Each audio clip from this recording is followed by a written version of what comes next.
Hello and welcome to Produce Talks, the CPMA podcast. I am your host and CPMA Education Manager, Jason Gorley. Before we get started, I want to remind you that you should subscribe, rate, and review us on your favorite podcast catcher, such as iTunes or the Google Play Store. If we are not on your favorite, please let us know and we will get on there. I also want to remind you that we are sending out notifications to our members about upcoming town hall events, possibly in your area. So please keep an eye out for those. Also, we're going to go out to CPMA members for our town hall events happening this September and October. Before we get on with this month's podcast, I'd like to bring in Selena to tell us all about this month's CPMA Fresh Health Award winner. Hi, Selena. Hi, Jason. Thanks for having me today. We're excited to announce that this month's Fresh Health winner is the Healthy Kids Community Challenge County of Middlesex. The Healthy Kids Community Challenge is to support the well-being of kids, and this theme is to choose to boost your fruits and veggies. The County of Middlesex Healthy Kids community has been active on social media, pairing this theme with great Half Your Plate commodity tips. The tips are published every day with the Half Your Plate tag and are a great way for kids to learn about different fruits and veggies, as well as a reminder to fill half their plates with fruits and veggies. Congratulations! If you'd like to nominate someone for the monthly Fresh Health Award, you can email me at skarkash@cpma.ca. Thanks, Selena. This month's podcast, we are recreating one of our panel discussions that took place on our trade show floor at our Learning Lounge, the globalization of produce. So international boundaries have slipped away as produce starts to move around the globe and meet ever-increasing consumer appetite for all produce year-round. So we're going to discuss a little bit about what impact that's had on the industry and how companies across the supply chain have adjusted to it. To help us do that, we have... I'm Rich Dachman, Vice President of Produce for Sysco Corporation. My name is Hans Maurer. I'm the Strategy Director for a company called the Agri-Chain Center in Auckland, New Zealand. And I also am a member of the board of United Fresh, which is a pan-industry produce industry association in New Zealand, going right from paddock to the supermarket. And with that hat on, I am the New Zealand director of the IFPS, the International Federation for Produce Standards. My name is Masellis, and I'm the Director of Sales and Marketing here for Catania Worldwide in Toronto. I have been in the produce industry since 1980 and full-time since 1995. Rich, in terms of globalization of produce, I'm wondering what it means to you and your business. So what are the drivers in terms of what does globalization mean? Well, our business is food service, means anything eaten really away from home. So that could be anything from hotels to cruise ships to hospitals, just about anything. So it's pretty broad. So the way I look at globalization of produce, I refer to supply versus distribution. Although on the distribution side, we now have acquired companies in Europe and the UK, and we also have companies in the Bahamas and Costa Rica and Mexico. So we have distribution around the world. But I think globalization, for the most part, means how do we purchase our produce? And from being in the business for the last 40 years, what I've seen is the borders just pretty much disappear. We're able to buy produce where it's best grown, and that just means that we have the ability to buy produce from all over the world so that we have all the product that people need 52 weeks out of the year, when that never used to be the case. But we have a kind of a spoiled consumer right now, which we understand, and they're willing to pay for it.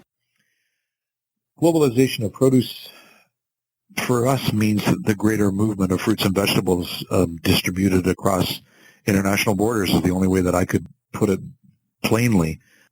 It's driven by the fact that, especially at Catania Worldwide, as our name suggests, we're going to be able to procure for more parts of the world than we have ever before. And that's just because of the demand of the markets that we currently service, whether it be in Canada, in the United States, in Mexico, and in Europe. So because of that demand, we just go out and look for new products and bring it to market, and we think we can sell it, and we think that the consumers will like it. They taste it. That's what it means for us. It just means more of international movement of fruits and vegetables. And what's driving that consumer demand? Well, depending on the market, for Canada, for example, it's immigration. They want to taste more of what they've grown up with. And when you were born and raised somewhere else in the world and you come to make Canada your home, part of you does long for the fruits and vegetables and the food, basically, that you grew up with. So if that means either going to your local market that specializes in that, whether it be Indian, Italian, Asian, it doesn't matter. Wherever you were growing up, you long for that product and you'll ask for it. Many little West Indies stores in the great metropolis of Toronto, for example, carries, Ortaniques, which are grown 3 months out of the year in the north part of Jamaica. But there are people that bring them in and they sell them. So I think immigration is a big determining factor as to what people want. Two different aspects to our business. We are on one hand a service provider to industry. In other words, we are not a marketer of produce, but we provide certain services, and one of the services is that we do commercial inspections of imported produce into New Zealand. And the second aspect in that area is that we are under contract to our Ministry of Primary Industries, an independent verification agency which is inspecting phytosanitary, or specifically we're issuing phytosanitary certificates for export produce. We're seeing the produce coming in and we're seeing the produce going out. And there is most certainly an increase happening in both areas, both in terms of volumes as well as in ranges. Globalization of the produce industry is good for our business. In terms of the drivers, from the export point of view, New Zealand can feed 5 times more people than living in the country. So, we've got 4 million, we can feed 20 million. So we are good in some products. Kiwi fruit comes to mind, apples comes to mind, avocado comes to mind, and a few more niche products come to mind. And we've decided on our niches, and we are driving down that path. Onions is another one. So that's one of the drivers. As far as the imported produce is concerned, 2 drivers. The first one, similar to what Maurer is talking about, is that immigration is a driver. New Zealand is an immigrant haven for Pacific Islanders, for Chinese, for refugees from the Middle East, and by choice they would like to cook the way they used to, and that means needing ingredients that are not necessarily here. We are now seeing Chinese immigration model here started around the time when Hong Kong was ceded back to the People's Republic of China. We've now got a whole new supply, putting vegetables on the table that the average New Zealander a generation ago didn't have a clue existed, like, the various types of bok choy, and whatever it's called. So, yeah, the globalization of the produce industry is a reality. Yes, it will always change, but it will never go away. And now it's time to take a quick break to hear from our sponsors, Nature Fresh Farms. And on the line we have Ray from Nature Fresh. Ray, it's the end of summer. Back to school? What does that mean at Nature Fresh? Nature Fresh obviously continues to grow greenhouse vegetables, bell peppers, tomatoes, and cucumbers. But it's also a time of the year when there's an abundance of garden vegetables out there. It's the ideal time to get in the kitchen and get the young kids involved in the back-to-school snack time. Cucumbers and tomatoes and peppers make an ideal snack, and finding new ways to prepare lunches as well as after-school snacks. Great way to incorporate veggies into their meals. NatureFresh.ca has wonderful ideas for snack items as well as half your plate, so please check out those areas and get the kids in the kitchen. And now, back to the conversation. So how have consumer expectations impacted the need for global procurement? Has this changed consumption trends for any particular item that you can think of? The consumer has undergone several sort of changes. One of them is that she's become more time poor. Secondly, she's become less patient. And thirdly, she's become more demanding. And how that translates into fresh produce is that she is increasingly looking for meal solutions coming out of fresh produce. In other words, I don't just want to buy onions, but I'd like them diced. Thank you very much. Secondly, she doesn't want to spend more time than she has to in a shopping environment, so she wants to have everything she wants to be available at the right price, in the right volume, at the right quality, and in the right consistency every time, so less forgiving in terms of mistakes. And thirdly, the concept of seasonality has to a large degree gone out of the window, because if I want strawberries, I want strawberries now. Whether they've been growing in my country or in my region right now is beside the point, and therefore the retail environment is adjusted and is putting certain products available all year round, and strawberries is a classic case in point. Auckland here has got strawberries on the shelf 12 months of the year, be they from New Zealand, be they from Australia, be they from South Africa, be they from elsewhere. 10 years ago, 80% of the avocados came from California, and we had a certain amount of acreage that we could grow. Today, 15% of the avocados come from California, and 85% of the avocados come from mostly Mexico, some Peru, and Chile.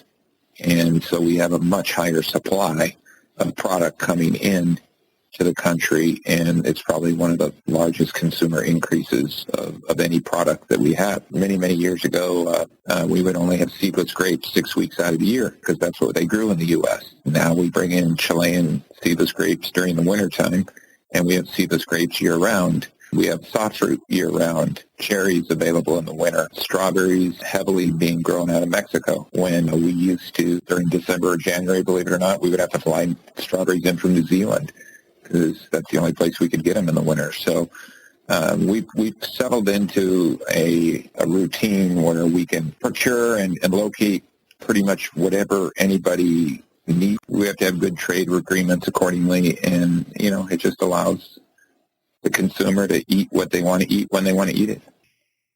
I'll use New Zealand as an example because we're a distributor and importer of New Zealand kiwi fruit. New Zealand had a brand new item maybe 10 or 15 years ago called Sun Gold Kiwi.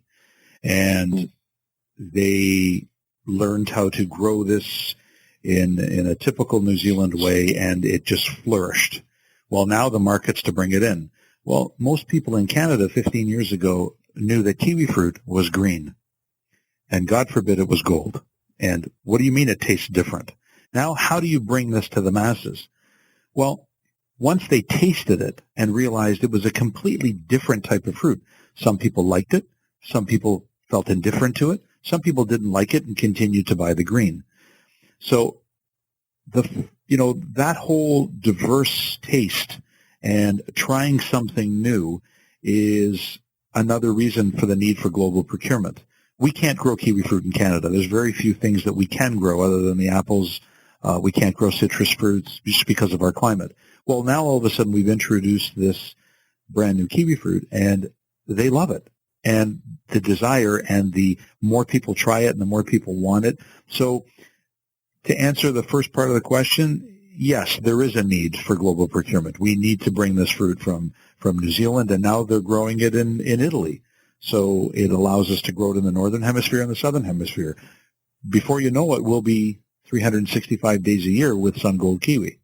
That's just one example of a fruit that we do that, we have to get this particular produce item from two different areas around the world that we don't grow in Canada. And that falls under the realm of many fruits that are grown around the world that we can't grow in Canada. So yes, we do have the need for global procurement. Once that Sun Gold was successfully introduced to the market and gotten used to it, we had a disaster in New Zealand called PSA. This was a disease being introduced, which meant most of that crop was being wiped out. Now, that could have been the end of golden kiwi fruit from New Zealand. However, two forces came into play. The first one was growers not wanting to give up markets because they had investments further up the value chain, like, for example, entirely separate pack house structures, because gold kiwi fruit could not be packed on packing lines where green was being packed on because of the different cell structure of the fruit. And on the other hand, market demand, because the market had got used to golden kiwi fruit and said, hey, do whatever you have to, but make sure you get gold kiwi fruit back into the market. So once we are in this globalization loop, when adversity strikes, the forces that drive our behaviors will make sure that solutions are being found to continue to evolve in that area. Actually, Hans, that was a different variety of gold kiwi fruit called the Hort 16A, which had a different shape to it, a different sweeter, and that's what got affected by PSA along with some green. So this sun gold variety is a newer variety that the agronomists and food technologists in New Zealand through, I can't remember the name of the agency, but if I remember, I'll send it to you, Jason. It's the Plant and Food Research. Yes, specifically for kiwi fruit. They're in Mount Manganui, I believe. Yes. And they have brought this new variety of sun gold, they call it, that is resistant, not completely, but is resistant to the PSA that was currently there. So that kind of saved the industry. And they're always looking at new varieties and cultivars that are quite new. They have a red kiwi that's literally red on the inside and tastes quite differently, has a unique flavor, and I think we're ready for mass marketing in about 5 years. All right, and that's all that we have this month on Produce Talks. Next month, we will have part 2 of this conversation with Rich, Mario, and Hans. I'd like to thank them for being part of our discussion today and providing their awesome knowledge to us. I'd also like to thank Selena for telling us all about this month's Fresh Health Award winner, our sponsor, Nature Fresh Farms, and I'd like to thank you for listening. Remember, till next time, make a healthy choice. Fill half your plate with fruit and veggies.